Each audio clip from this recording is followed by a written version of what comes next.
Assalamualaikum warahmatullahi wabarakatuh. Hai teman-teman, perkenalkan nama saya Sarnila Pertiwi dengan NIM 21016178 dari Prodi Pendidikan Bahasa dan Sastra Indonesia.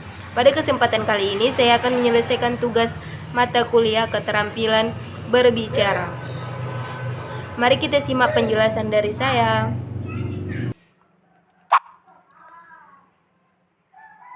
Baiklah teman-teman, pertama-tama saya akan menjelaskan pengertian diskusi.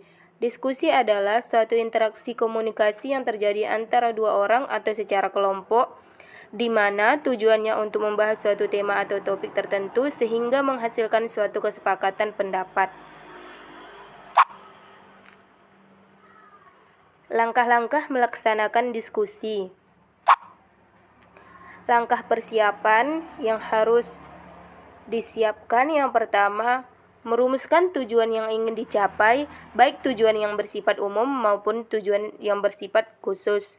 Yang kedua, menentukan jenis diskusi yang dapat dilaksanakan sesuai dengan tujuan yang ingin dicapai. Yang ketiga, menetapkan masalah yang akan dibahas.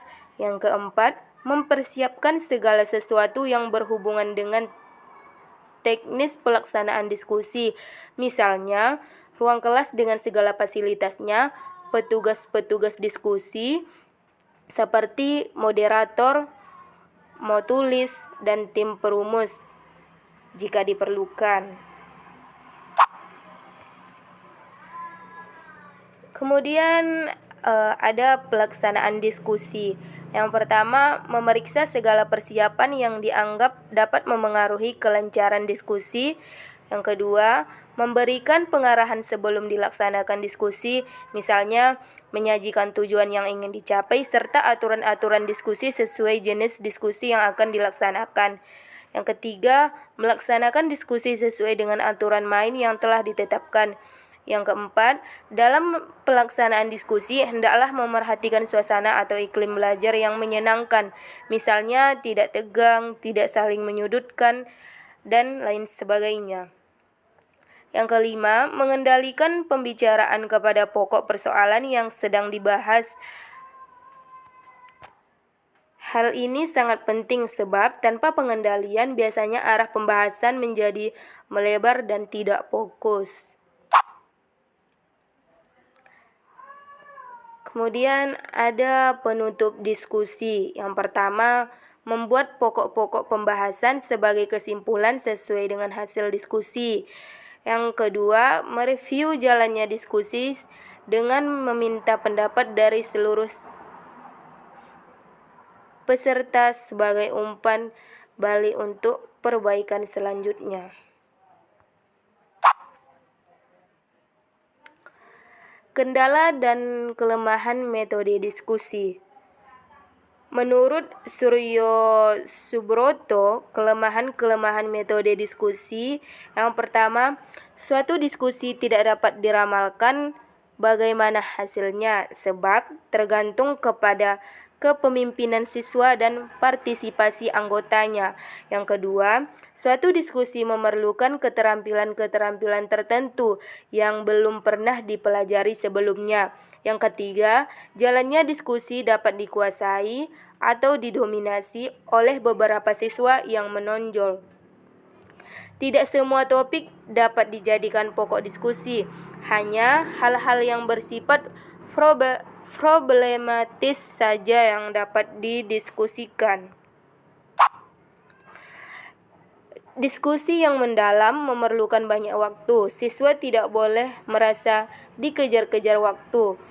Perasaan dibatasi waktu menimbulkan kedangkalan dalam diskusi sehingga hasilnya tidak bermanfaat.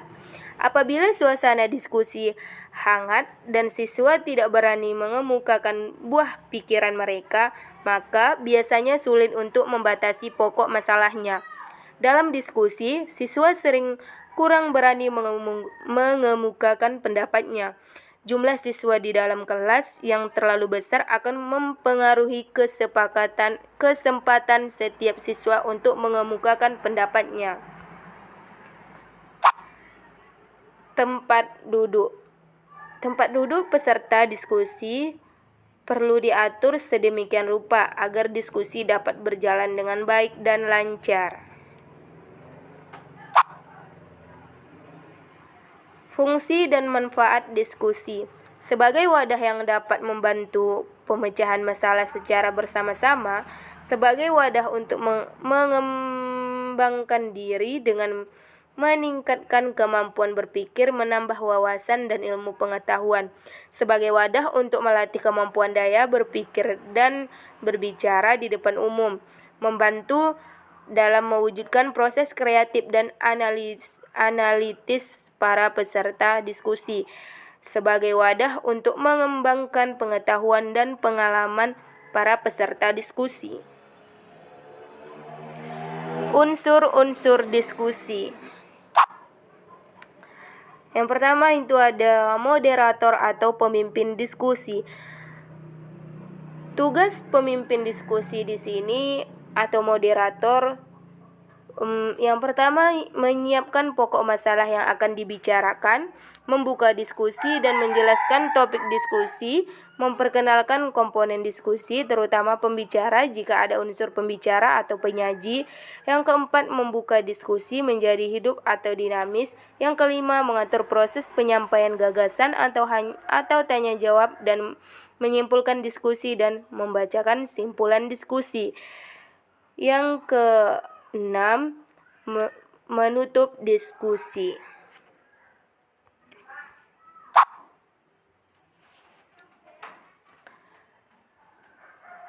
Pembicara. Tugas pembicara di sini menyiapkan materi diskusi sesuai topik yang akan dibahas, menyajikan pembahasan atau menyampaikan gagasan-gagasan serta pandangan yang berkaitan dengan topik diskusi, menjawab pertanyaan secara objektif dan argumentatif, menjaga agar pertanyaan tetap pada konteks pembicaraan. No tulis. Tugas no tulis di sini yang pertama mencatat topik permasalahan, waktu dan tempat diskusi berlangsung.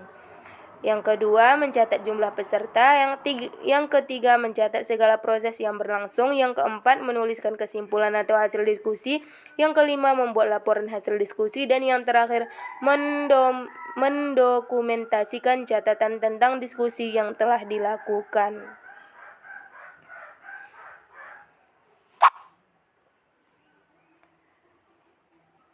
Peserta diskusi. Tugas peserta diskusi di sini yang pertama, mengikuti tata tertib dan aturan dalam diskusi, mempelajari topik atau permasalahan diskusi, mengajukan pertanyaan, pendapat atau sanggahan atau usulan, menunjukkan solidaritas dan partisipasi, bersikap santun dan tidak emosional, memusatkan perhatian, dan yang terakhir turut serta menjaga kelancaran dan kenyamanan diskusi.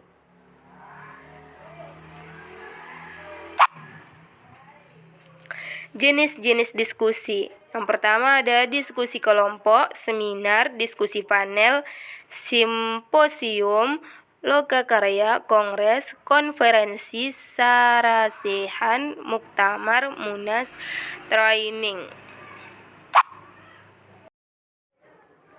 Praktek diskusi. Nah, pada gambar tersebut terlihat beberapa orang siswa yang sedang melaksanakan diskusi ya teman-teman. Cukup sekian penjelasan dari saya, semoga bermanfaat ya teman-teman. Wassalamualaikum warahmatullahi wabarakatuh.